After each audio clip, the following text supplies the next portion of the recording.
You are listening to Alex Nanlohi Podcast, to know the Lord and to make Him known.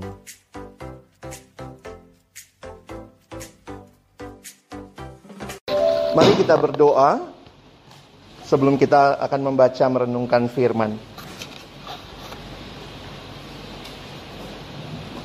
Mari tunduk kepala kita berdoa. Bapa di dalam surga, kami datang dalam ucapan syukur pada pagi hari ini. Terima kasih untuk cinta kasih dan anugerah-Mu yang sungguh nyata bagi kami. Kami sejak masa muda boleh mengenal Tuhan, boleh dididik di dalam kebenaran firman-Mu. Kami mohon ya Tuhan, ketika kami nanti akan membuka firman-Mu, bukalah juga hati kami. Jadikanlah hati kami seperti tanah yang baik, supaya ketika benih firman Tuhan ditaburkan, itu boleh sungguh-sungguh berakar, bertumbuh, dan juga berbuah nyata di dalam kehidupan kami. Berkati baik hamba-Mu yang menyampaikan, semua kami yang mendengar. Tuhan tolonglah kami semua, agar kami bukan hanya jadi pendengar-pendengar firman yang setia, tapi mampukan dengan kuasa pertolongan dari Roh-Mu yang kudus, kami boleh dimampukan menjadi pelaku-pelaku firman-Mu di dalam kehidupan kami, di dalam masa muda kami. Bersabdalah ya Tuhan, kami anak-anak-Mu sedia mendengarnya di dalam satu nama yang kudus, nama yang berkuasa, nama Tuhan kami Yesus Kristus, Sang Firman yang hidup. Kami menyerahkan pemberitaan firman-Mu. Amin. Shalom, selamat pagi. Sebentar ya, Kak Alex coba pakai dulu nih. Agak susah ini ya. Ops.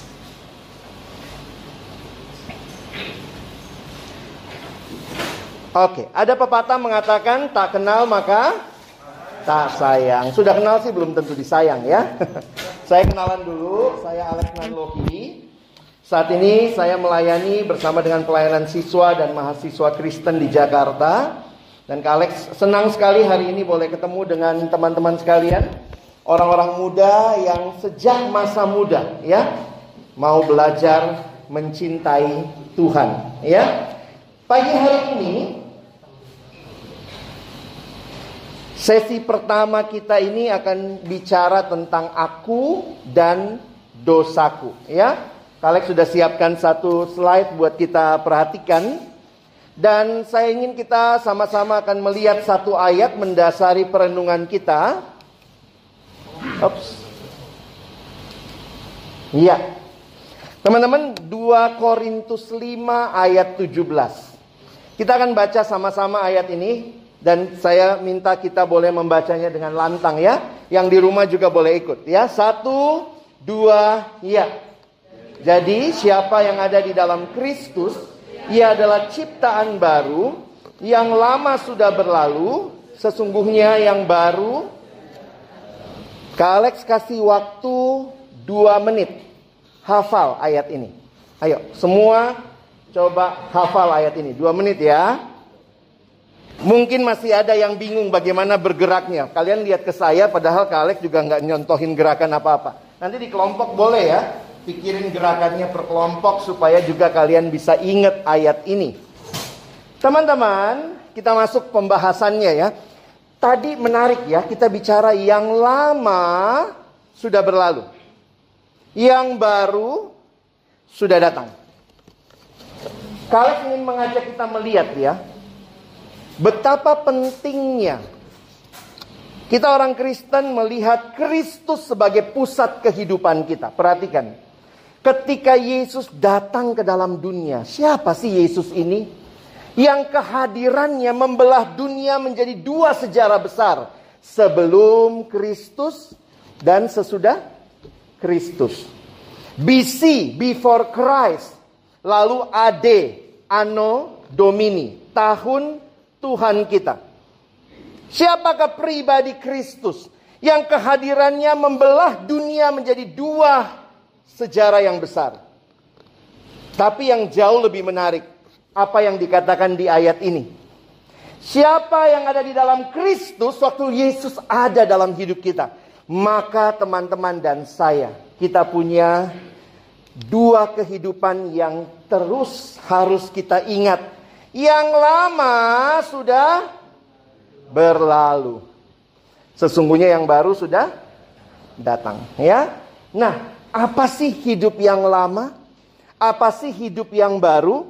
Kak Alex mau di sesi pertama kita lebih melihat kepada hidup yang lama. Makanya bicara aku dan dosaku.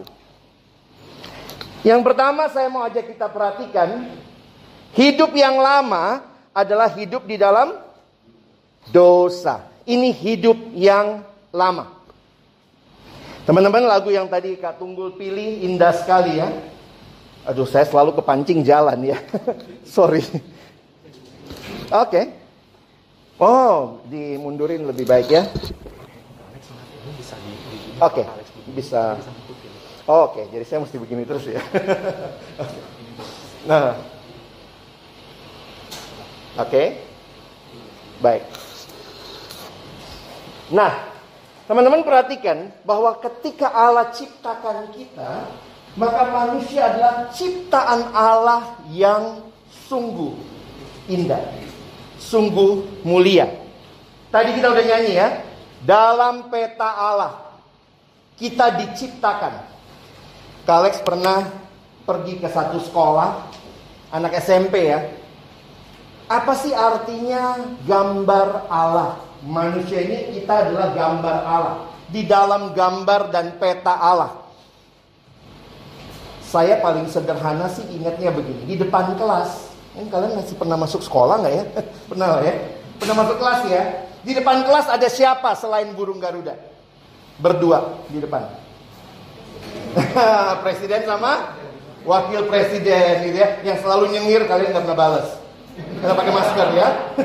Nah, satu waktu Kak Alex nanya sama anak SMP ya, mana presiden kita? Semua pada nunjuk itu gitu ya. Saya bilang numpang tanya, kalau itu presiden kita, ada berapa presiden di sekolahmu? Karena setiap kelas punya satu. Itu bukan presiden kita, itu cuma gambarnya. Bukan presiden kita itu gambarnya.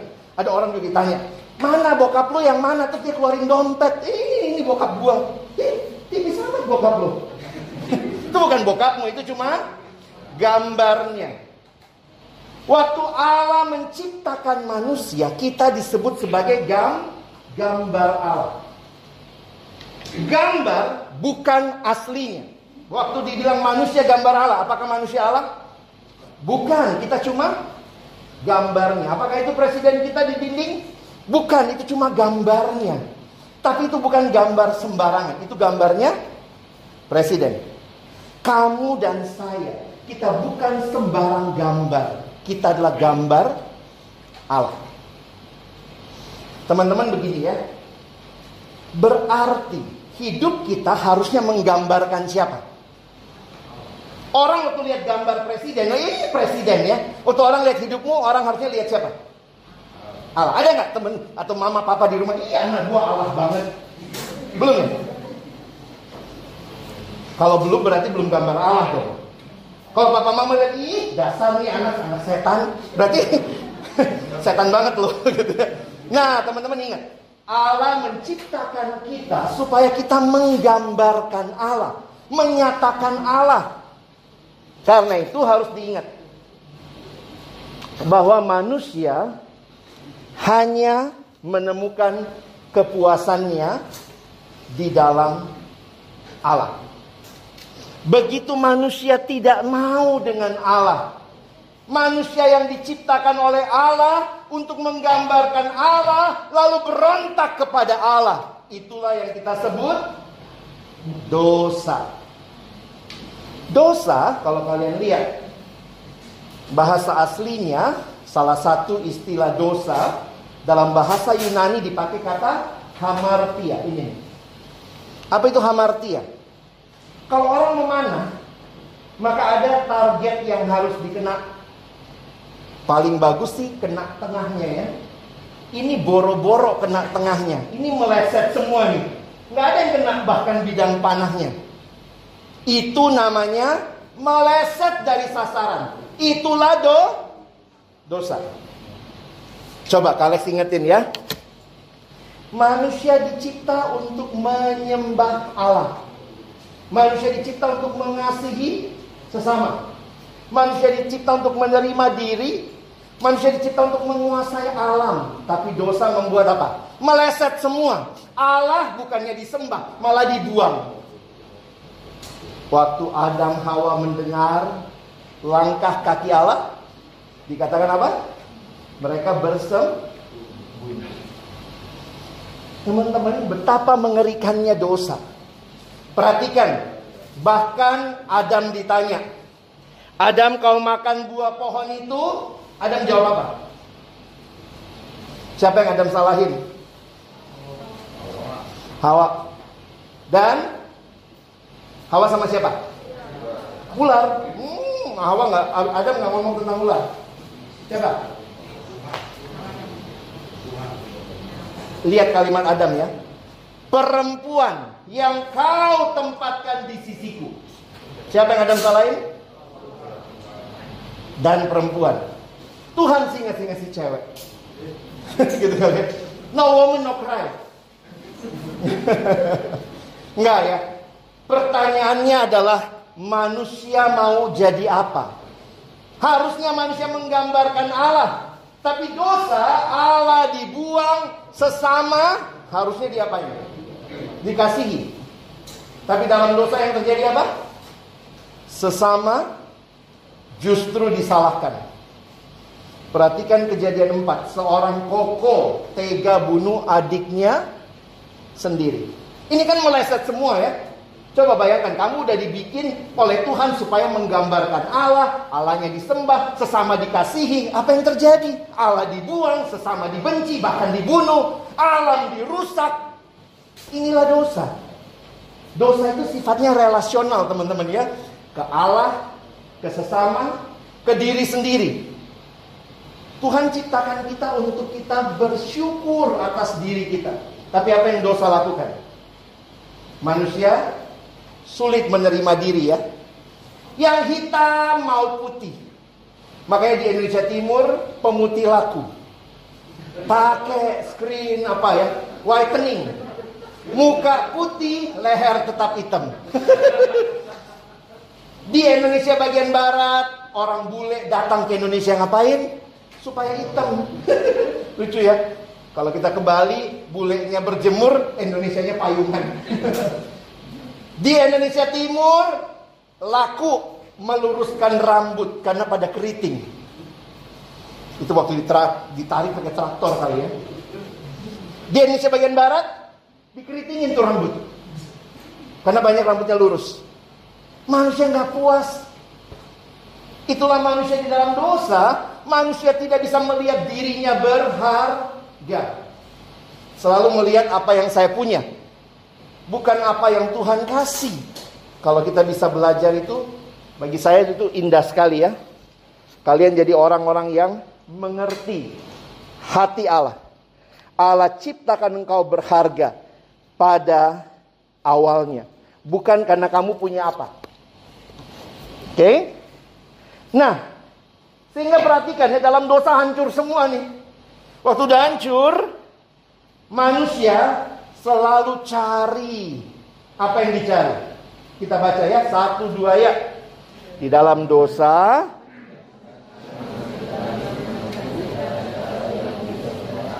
untuk mengisi kekosongan hati yang sebenarnya hanya bisa dipuaskan oleh Allah.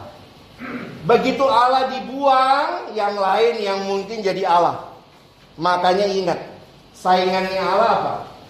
Berhala. Manusia selalu cari kepuasan di luar Tuhan. Kak Alex ingin kita belajar ini ya.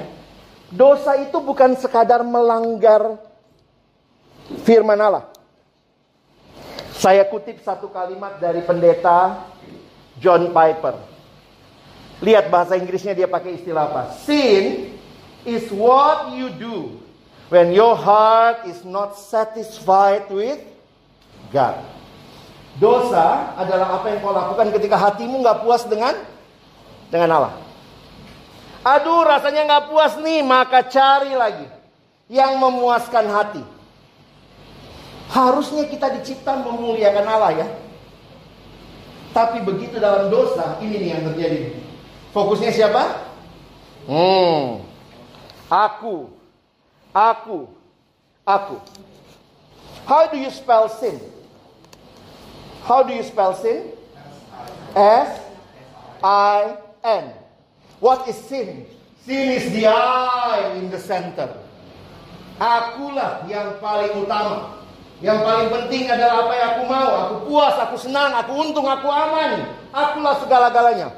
Bukan Tuhan, bukan sesama. Jadi ngeri ya. Ini yang dosa lakukan. Harusnya God is everything. Then this is what happened. I am everything. Tidak heran hidup di dalam dosa, teman-teman. Itulah hidup yang seperti ini nih. Dibelenggu. Kalau kita lihat sekarang, rasanya dosa malah dipertontonkan, dipamerin, disebarin. Padahal kalau perhatikan, dosa itu mengikat. Dosa di dalam Alkitab dipakai istilah yang menarik, ya. Istilahnya apa? Hamba. Karena dipakai pengertian dosa seperti tuan yang sedang memperbudak. Itulah digambarkan di Alkitab. Dosa dipersonifikasi. Dosa membelenggu. Perhatikan apa yang membelenggu hidupmu. Karena ini bicara aku dan dosaku. Jangan mikirin dosa orang lain ya. Kadang-kadang kalau Kak Alex nunjukin begini, langsung ada temen yang nyenggol. Tuh. Waktu kamu nunjuk begini, ingat ada 3 jari nunjuk ke sini. Evaluasi hidupmu masing-masing. Dosa selalu relasional. Terhadap apa? Terhadap Allah, sesama, diri sendiri, bahkan lingkungan. Maka perhatikan, apakah dengan Allah hidup kita baik, beres? Ada yang bilang, aduh saya nyontek Kak.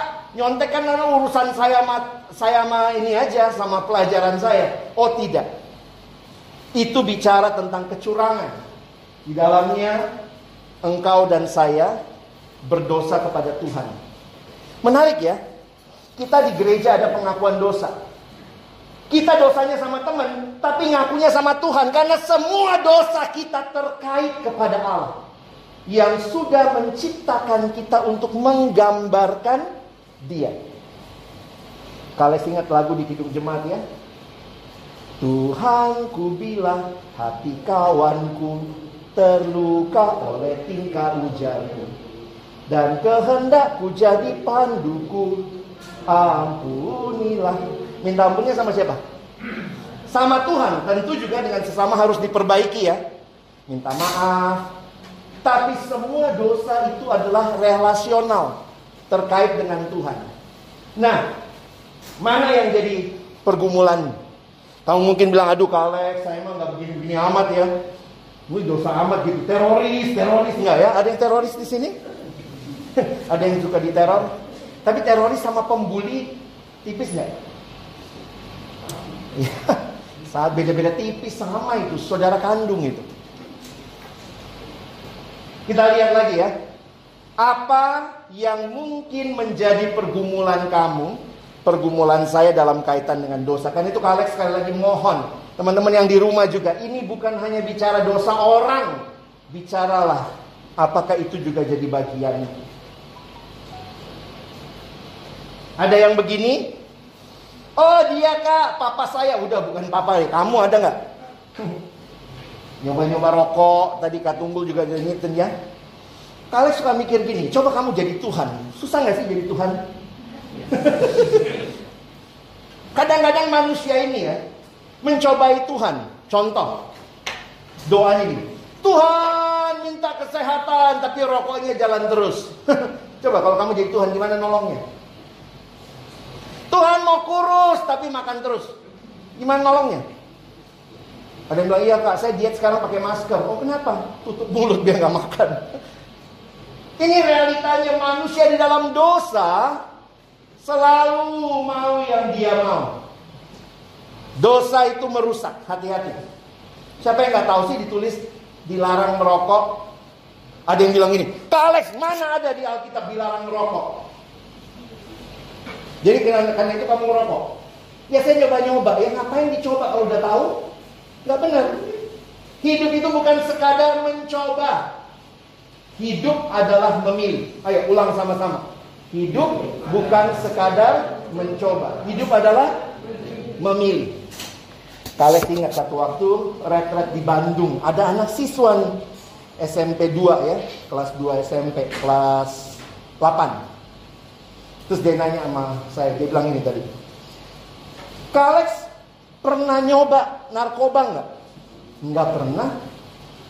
Kenapa tadi kakak bilang nggak boleh narkoba? Kakak pernah nyoba nggak? Nggak pernah. Kenapa bilang nggak boleh kak? Saya bingung kan?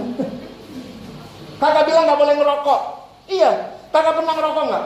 Nggak sih. Kenapa kakak bilang nggak boleh? Nah, teorinya dia, ini siswa ya kelas 8 ya. Teorinya dia, lu coba dulu baru bilang nggak boleh. Wah, saya juga mikir gitu ya. Saya hadapin anak ini, oh gitu. Saya bilang sama dia, penjara bagus nggak? Nggak bagus sih kak. Kamu mau nggak di penjara? Enggak. Coba dulu. Ya saya balikin teorinya. Lu bilang coba dulu kan? Ada hal yang nggak usah dicoba.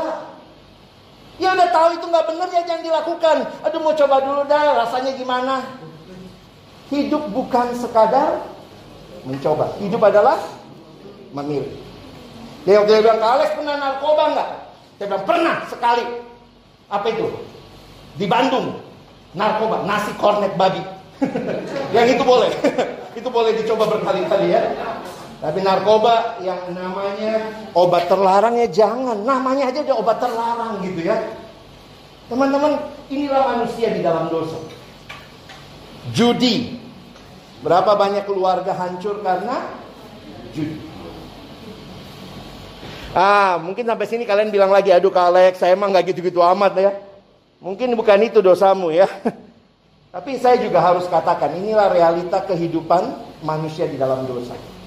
Perhatikan, saya juga harus ingatkan, banyak orang saat ini dalam keluarga yang hancur. Mungkin ini juga jadi realitamu. Kales tidak mau hakimi keluargamu. Kales juga tidak bilang semua keluarga sama. Tapi ingat, memang tidak ada keluarga yang sempurna. Dalam pergumulan, orang tua cekcok, seringkali memang anak jadi korban. Beberapa anak remaja ada yang cari perhatiannya berlebihan. Saya lihat di beberapa sekolah, kok anak ini berlebihan banget ya capernya ya cari perhatiannya. Ternyata mungkin juga karena kondisi kehidupan rumah tangga yang tidak harmonis. Belum lagi ada anak yang merasa, saya selalu dibandingin kak. Dibandinginnya sama siapa? Sama kakaknya kah? Ciciknya kah? Kokonya kah? Atau sama dedeknya? Lebih parah lagi dibandingin sama anak tetangga gitu ya. Aduh sedih ya. Nah memang ini anak biasanya jadi korban. Saya harus ingatkan buat kalian ya, hidupmu berharga bukan karena kondisi keluargamu. Karena Alex ketemu satu anak yang orang tuanya dalam waktu sedang berantem dan mau bercerai. Anak itu kemudian patah semangat dan dia bilang, Kak memang saya tidak berharga. Lihat aja keluarga saya. Saya ingatkan, kamu berharga bukan karena kondisi keluargamu.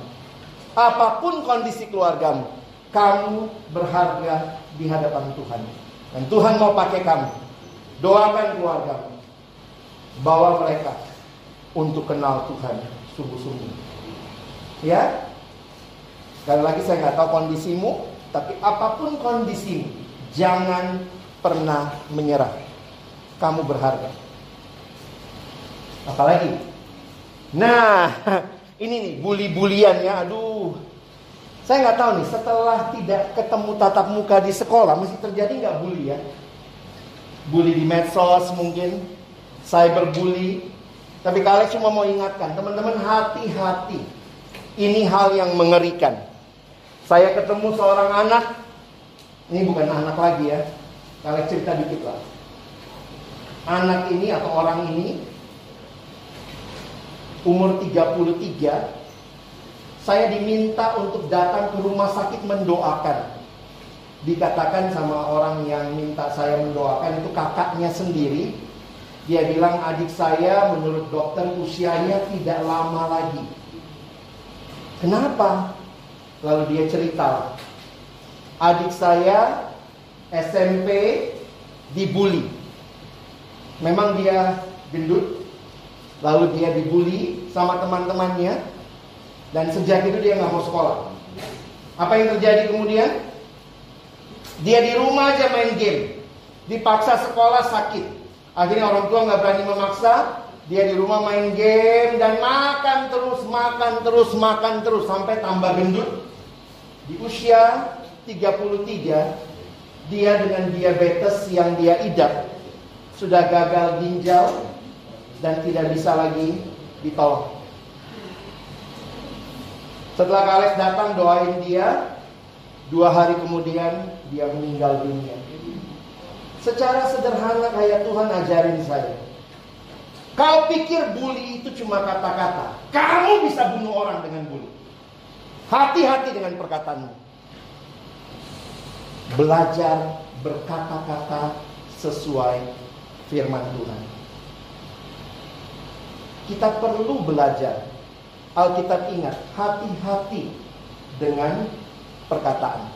Kalau kalian lihat di Alkitab, dosa perkataan itu 10 top 10 dosa itu pasti masuk perkataan.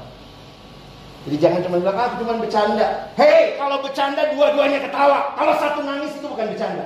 Ingat, di rumah gangguin adik, cuma bercanda kok. Pendek. Kalau bercanda, dia ketawa. Dia ketawa nggak?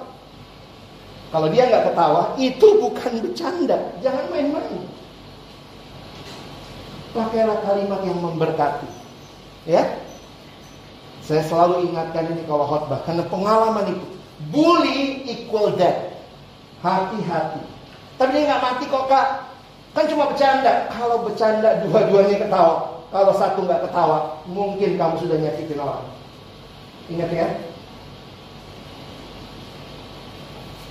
Di rumah mungkin ada opa, ada oma yang udah budek. Kita bercandain, tuli lewat gitu. Oh gitu ya. Enggak kok Kak, bercanda. Oma ketawa nggak? Opa ketawa nggak?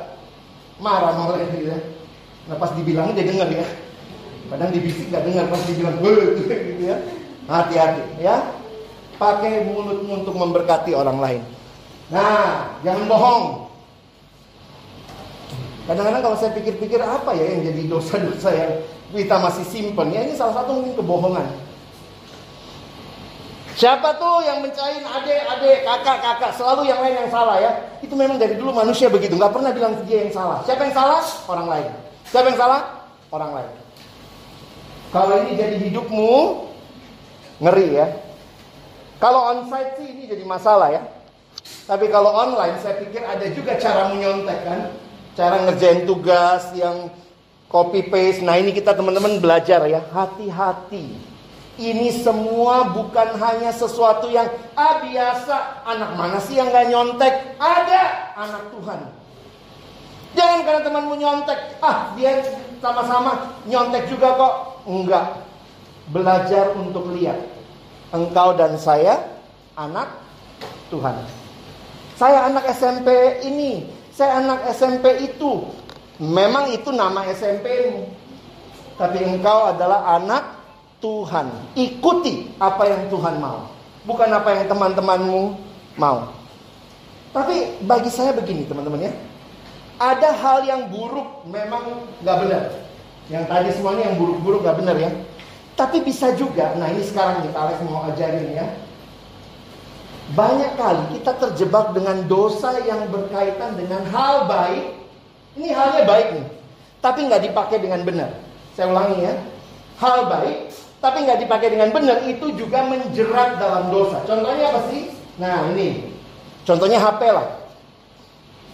HP kan baik ya. Ya gitu, kalau yang ikut Zoom pakai HP, kita belajar kadang-kadang mesti teks temen. Tapi waktu nggak dipakai dengan baik, wah, namanya smartphone, tapi yang pakai nggak smart. Makanya kadang-kadang mikir ini smartphone atau goblok phone ya. Karena yang pakai kok tambah goblok. tambah nggak ngerti kebenaran, tambah hidup dalam dosa. Hati-hati, ini hal baik lagi. Tapi kalau nggak dipakai dengan baik, ini jadi jerat baru. Belanja, bagus nggak belanja? Ya kita butuh belanja lah ya. Tapi kalau belanja terus, apalagi kan sekarang e-commerce ya, dia hanya sejauh klik. Dan banyak orang yang kecanduan belanja. Alex ketemu juga ya. Biasalah umur-umur kalian ya. Kenapa beli itu? Papa beli pak, papa beli kenapa lucu pak? Hah? Beli barang karena lucu bukan karena butuh. Jadi habis beli ketawa-ketawa hihihi gitu. Beli pak, ini kenapa? Lucu. Banyak anak cewek, anak cowok juga ya. Beli yang dia rasa cuma untuk sekedar lucu. Habis lucu terus, kamu butuh nggak? Belum tentu butuh. Tapi namanya anak remaja ya, Kak Alex nanya, handphone baru itu keinginan atau kebutuhan? Keinginan yang dibutuhkan. Pinter aja jawabnya ya. Papa mama itu untuk beli handphonemu juga mungkin harus berjuang nabung ya. Kadang-kadang ini yang saya harus ingatkan buat adik-adikku sekalian. Belajar bedain kebutuhan sama keinginan. Karena kalau kalian nggak bisa bedain, hal baik jadi dosa. Benar gak? Contoh lagi nih. Nah ini tadi ya, kebutuhan sama keinginan. Nonton drakor kebutuhan. Ini boleh gak? Yang cewek-cewek nih, bisnis proposal. Cuma 12 seri ya. Endingnya jelek. Karena dia kena COVID tuh cowoknya katanya. Gila, gue ngikutin banget. Boleh nonton drama, tapi itu ada batasnya. Ada yang nanya sama saya, lalu bedanya bagaimana kak? Banyak drama yang bagus, silahkan ditonton. Tapi kamu harus ingat, apa tugas utamamu. Jadi di mana draw line-nya? Di mana batasnya? Kalau gara-gara itu tugas utamamu terbengkalai, itu salah. Saya ulangi ya. Kamu tugas utamanya siswa belajar di sekolah. Oke? Belajar di rumah pakai HP. Tugas utama siswa belajar. Drama sambilan. Jangan diganti. Drama utama, sekolah sambilan. Kamu kan gak ujian bisnis proposal ya. Jadi ya itulah ya. Ada di rumah ini memang gak gampang. Buat kamu, buat orang tua, buat guru gak gampang. Binge watching ya. Dulu kalau zaman Kak Alex, ya kakak-kakak yang udah umurnya lebih ini ya, umurnya banyak, dulu nggak bisa tuh skip intro, nggak ada tuh pilihan kami skip intro ya. Mesti ditonton, intronya jelek ditonton lah, bisa 20 menit bisa intronya misalnya. Sekarang Netflix bisa binge watching, skip intro langsung sambung, menyambung menjadi satu. Ini saya pernah lihat aja, katanya remaja-remaja suka gitu ya. Sorry, ini masih yang lama-lama sih ya. Saya belum masukin bisnis proposal. Ini bagus juga kan dramanya. Gue gak suka drama kak, tapi mungkin army gitu ya. Gara-gara kamu McD ribet waktu itu ya. Nah teman-teman, ingat lagi batasannya mana. Kalau gara-gara ini kamu tidak tahu lagi ke tugas utamamu, itu bahaya. Ada hal-hal yang baik, tapi kalau dipakai dengan tidak bijaksana, jadi masalah. Ya, saya nggak tahu ini siapa juga ya, teman-temanmu ya. Oke. Ada yang mungkin masalahnya, oh bukan ini kak masalah saya, mungkin ini masalahmu. Boleh nggak main game? Di Alkitab nggak ada yang bilang nggak boleh. Yang nggak boleh adalah main game lupa waktu, lupa tugas utama. Kamu emangnya gamer? Terus kalian, iya tapi kan game bisa ngasilin duit. Tapi kamu masih SMP. Nonton ngasilin duitnya nanti aja. Sekarang kamu tugasnya belajar. Itu aja di setia ya. Gak tahu nih yang mana yang kamu itu ada dua.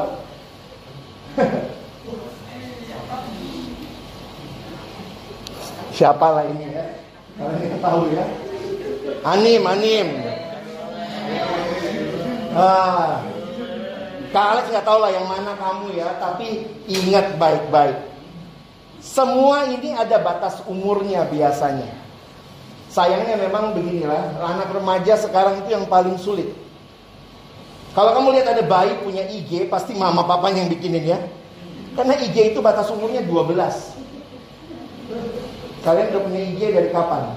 Mungkin melanggar batas umur juga nih ya. Nah, tapi itu realitanya, hati-hati. Drakor juga ada batas umurnya. Nah, memang sulit sekali. Sekarang Netflix ada di rumah segala macam, gampang sekali nonton. Tapi ingat, itu ada batas-batas umurnya. Nah, ini yang lebih umum lagi dan lebih mengerikan ya. Pornografi. Ini bukan cuma masalah cewek, masalah cowok, tapi juga masalah cewek. Banyak anak cewek juga udah mulai ikutan pornografi. Makanya Kak Alex harus ingatkan, hati-hati. Hati-hati. Selalu iblis menawarkan tipuan. Satan lies. Coba baca sama-sama. Ini Bapak John Stott. Dia menuliskan satu kalimat yang baik sekali. 1, 2 ya. Iblis memutarbalikkan firman Tuhan. Iblis membuat hal yang berlimpah menjadi terasa tidak memuaskan, dan hal-hal yang dilarang menjadi nampaknya menarik. Coba, yang berlimpah, baca Alkitab menarik nggak? Kalah sama K-pop, kalah sama drama yang lain, kalah sama game online. Lanjut, ayo 1, 2 ya. Sampai sekarang, salah satu kesibukan iblis adalah menjadikan hal-hal yang diizinkan Allah nampak membosankan, dan hal-hal yang dilarang jadi menarik. Makanya orang mau nyoba. Kenapa? Menarik. Saya ingatkan, hati-hati ya. Tidak ada orang yang jatuh langsung ke dosa besar. Dengar kalimat Alex. Biasanya orang akan mulai dari hal-hal yang kecil. Kalau dari remaja, kalian biasakan tidak taat, biasain nonton porno, biasain nonton berlebihan, main game berlebihan, maka kamu nanti menuai hasilnya kemudian. Hidup gak bisa diputar ke belakang, gak bisa rewind. Gak ada. Hidup gak bisa di fast forward. Kamu harus memilih. Coba lihat. Ada ilustrasi begini ya. Di padang gurun itu malamnya tuh dingin banget, siangnya panas banget. Makanya biasanya kalau orang ini ya lagi lewat, biasanya dia akan berhenti. Kalau malam dia akan bikin kemah. Nah, kemahnya ini kan ada ya, di dalamnya lebih hangat. Teman-teman tahu kebiasaannya onta? Onta itu katanya kalau dia ada di luar, dia biasanya suka masukin kepalanya ke bawah tenda. Ini tipsnya, tips and triknya, langsung diusir. Suruh langsung keluar, jangan kasihan ontanya. Ayo.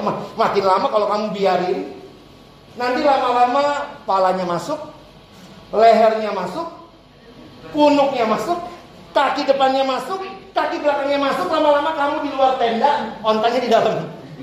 Itu cara kerjanya dosa. Dia masuk pelan-pelan. Dia ambil alih hidupmu. Hati-hati dengan dosa. Dosa menyusup perlahan-lahan. Kita memberontak kepada Allah secara sadar. Terjadinya memang pelan-pelan, sehingga kita tidak dapat mengenali dampaknya yang menghancurkan. Tapi apa yang terjadi? Ini yang dosa lakukan. Hilang rasa hormat terhadap diri sendiri. Hilang kemampuan untuk berpikir sehat. Siapa yang gak tahu sih merokok itu bahaya? Tapi gak bisa mikir lagi. Kehilangan kemampuan untuk berkata jujur. Kehilangan kemampuan untuk memberi, karena selalu dosa itu fokusnya aku, boro-boro orang lain. Makanya jangan heran kalau kamu berlebihan main game, kamu lupa bantu papa, lupa bantu mama, diminta tolong, rasanya game lebih luar biasa. Dosa membuat kita self-centered.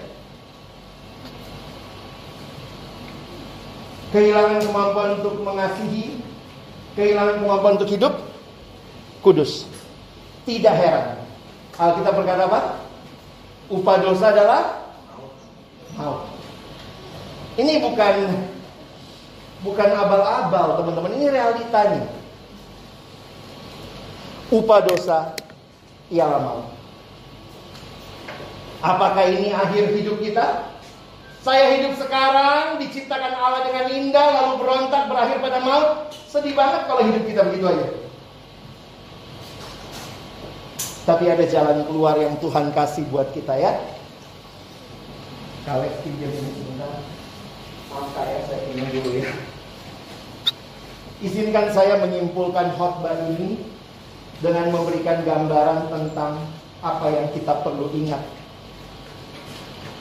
Ketika Allah menciptakan manusia dengan indah, manusia dicipta dalam relasi yang indah dengan Allah.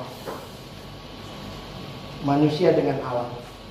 Manusia dicipta dalam relasi yang indah dengan sesama, diwakili garis yang mendatar. Manusia dicipta dalam relasi yang indah dengan dirinya sendiri,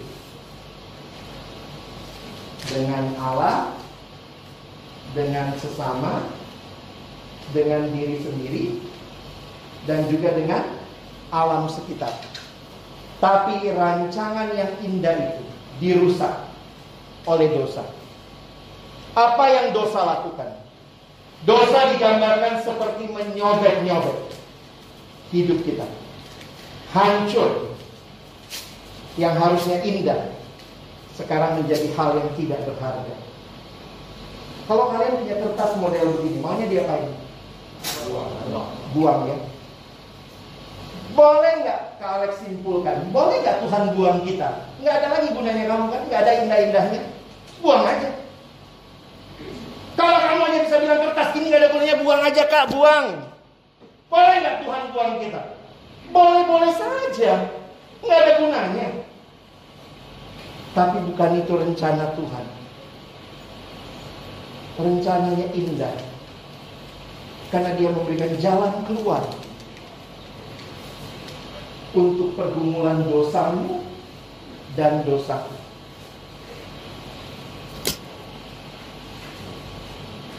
Makanya kenapa kita bilang Injil itu kabar baik. Kita lihat sama-sama hidup yang Tuhan berikan.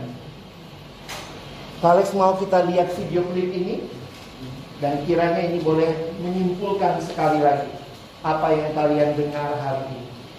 Sesi kedua saya akan khotbahkan tentang salib.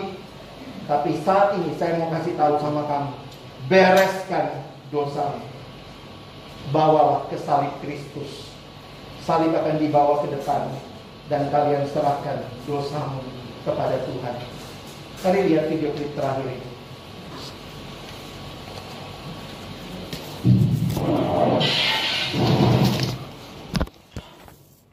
Kamu lihat matamu, pandang matamu, berbintik, berwarna-warni, masing-masing unik. Dan aku menciptakan itu semua.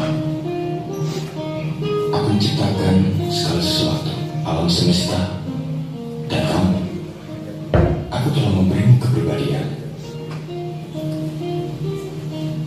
Aku membuatmu murni, rumit, dan setiap hari aku memberimu hidup. Aku mengasihimu. Tapi sesuatu telah terjadi.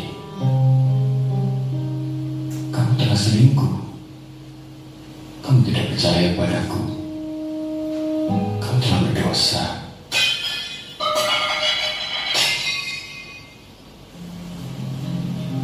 Kamu memisahkan dirimu dariku. Dan meskipun kamu masih hidup, kamu perlahan-lahan sekarang. Jadi kamu mencari hal-hal lain.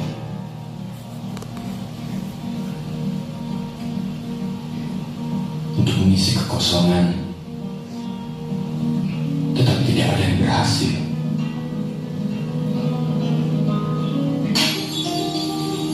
Itu hanya akan membunuhmu dengan lebih cepat. Dan itu semakin dan semakin memisahkan kita.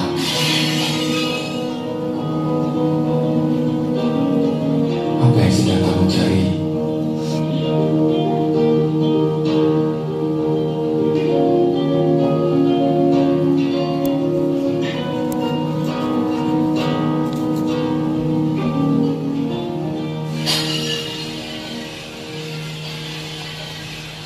tidak ingin kamu mati.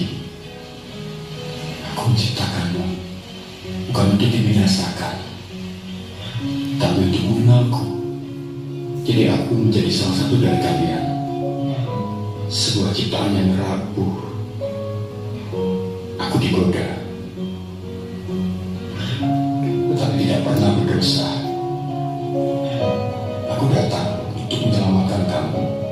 Kamu telah sangat berdosa, dan karenanya ada harga yang harus dibayar. Seseorang harus mati, kamu atau aku. Jadi aku mengambil dosamu dan menukarkan hidupku untuk kamu. Dan aku mati mengganti kamu, karena aku mengasihimu. Kemudian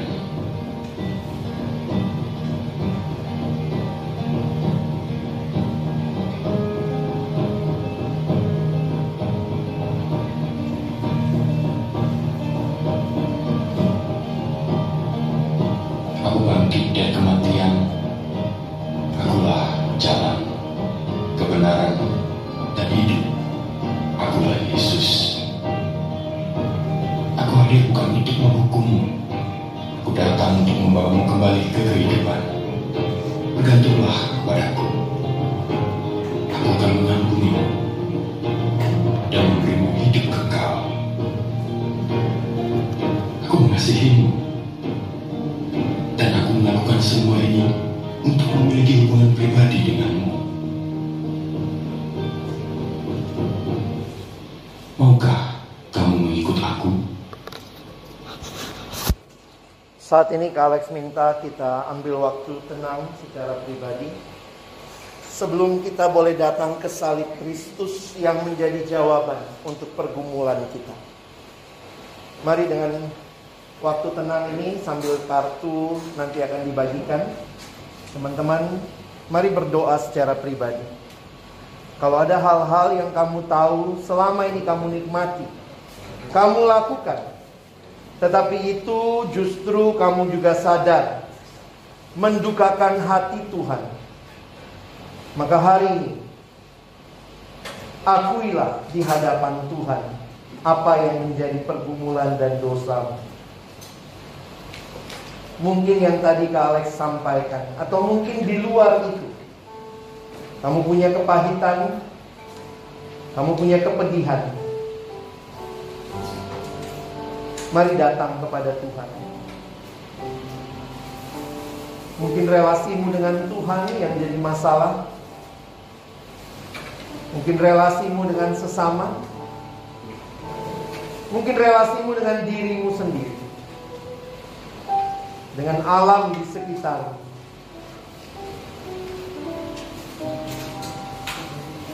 Setelah teman-teman mengakuinya dalam doa pribadi, mari ambil waktu, keluarkan alat tulis sebentar. Kalian bisa menuliskan di kartu yang kalian dapat. Tulis di bagian berwarna putih.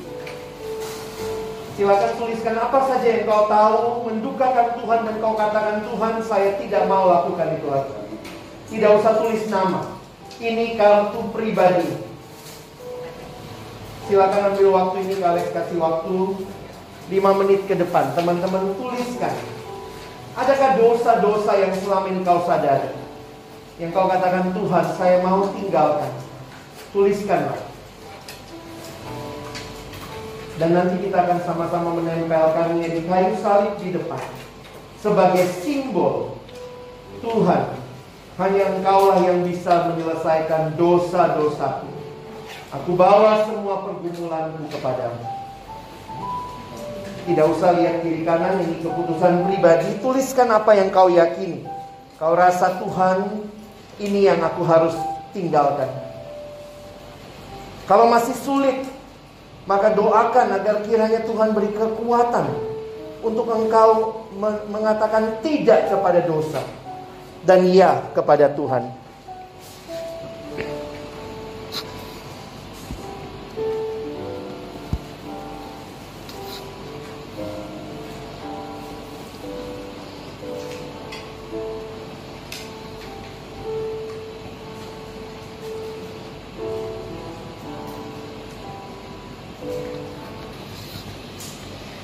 Pagi ini kami datang kepada Tuhan, menyampaikan segenap pergumulan hati kami, keinginan kami untuk hidup bagi Allah dan meninggalkan dosa. Karena di dalam Kristus kami adalah manusia baru. Yang lama sudah berlalu, sesungguhnya yang baru sudah datang. Hamba menyerahkan adik-adikku di dalam segenap pergumulan yang mereka sampaikan hari ini. Biarlah Tuhan menolong agar kiranya masa muda yang mereka hidupi bukan menjadi masa muda yang hidup di dalam dosa, tapi masa muda yang mereka perjuangkan untuk hidup bagi Allah. Terima kasih.